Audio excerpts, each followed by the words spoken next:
From JBS Studios in Greater New York, this is the JBS News Update with Teisha Bader.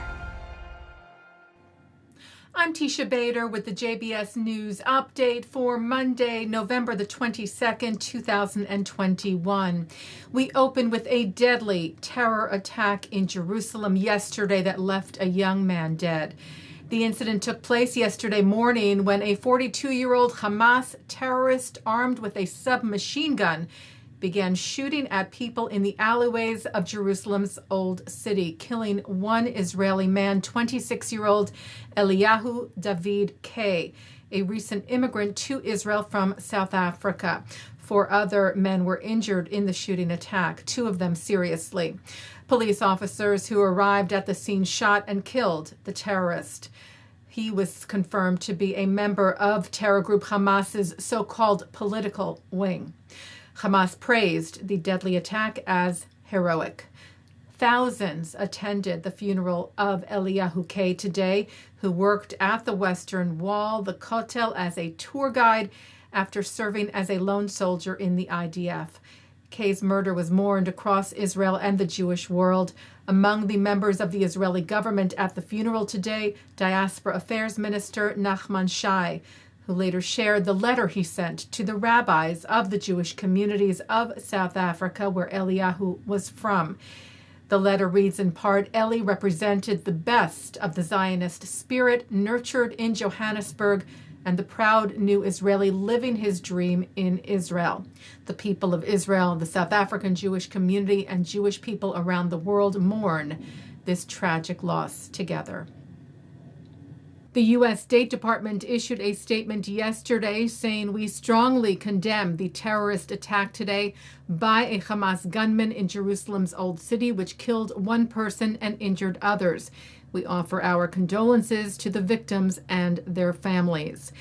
And U.S. Ambassador to the United Nations, Linda Thomas-Greenfield, who was just in Israel, shared her sympathies, writing, heartbroken by news of the attack in Jerusalem, where I just returned from a meaningful visit.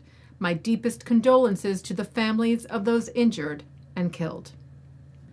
Israel's President Isaac Herzog is in the United Kingdom. Herzog flew to London yesterday for an official visit and meetings, which today included with Prince Charles, of whom Herzog wrote, I thanked him for his leadership and close relationship with Israel and British Jewry, especially their Holocaust survivors. And yesterday, Herzog visited the Chelsea Football Club stadium and met with the team's owner, Roman Abramovich, as well as with Holocaust survivor and Olympic champion, Sir Ben Helfgott, for an exhibition about Jewish athletes murdered during the Holocaust. Herzog noted the team's excellent Say No to Anti-Semitism campaign, calling it a shining example of how sports can be a force for good and tolerance. Herzog will also take part in a tribute today for the late former British Chief Rabbi Jonathan Sacks and meet with local Jewish leaders. Well, a man who helped rescue his fellow Jews during the Holocaust has died. Justice Rosenberg, at the age of just 19, went to work as a courier for American journalist Varian Fry's Emergency Rescue Committee in Marseille, France, helping in the heroic effort of saving some 2,000 people, including prominent artists and writers like Hannah Arendt and Marc Chagall. He later joined the French Resistance. After the war, Rosenberg immigrated to the U.S. and became a professor at Bard College and the New School.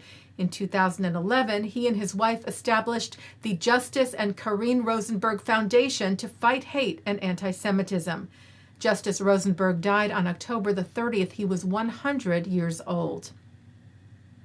Israel signed a major water and energy deal with Jordan today, signing the deal in the United Arab Emirates.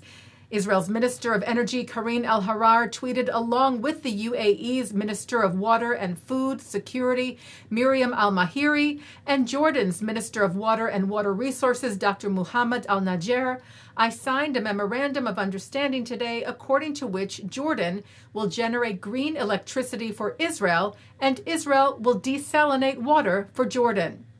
Also present at the signing was U.S. climate envoy John Kerry, who has been involved in helping to get the agreement to this point. And that's the JBS News Update for Monday, November the 22nd, 2021. Stay tuned for In the News, where I speak with Israeli singer Narkis to talk about her rise to fame and her recent performance in the Emirates. That's coming up next. I'm Teisha Bader. Stay healthy, stay well.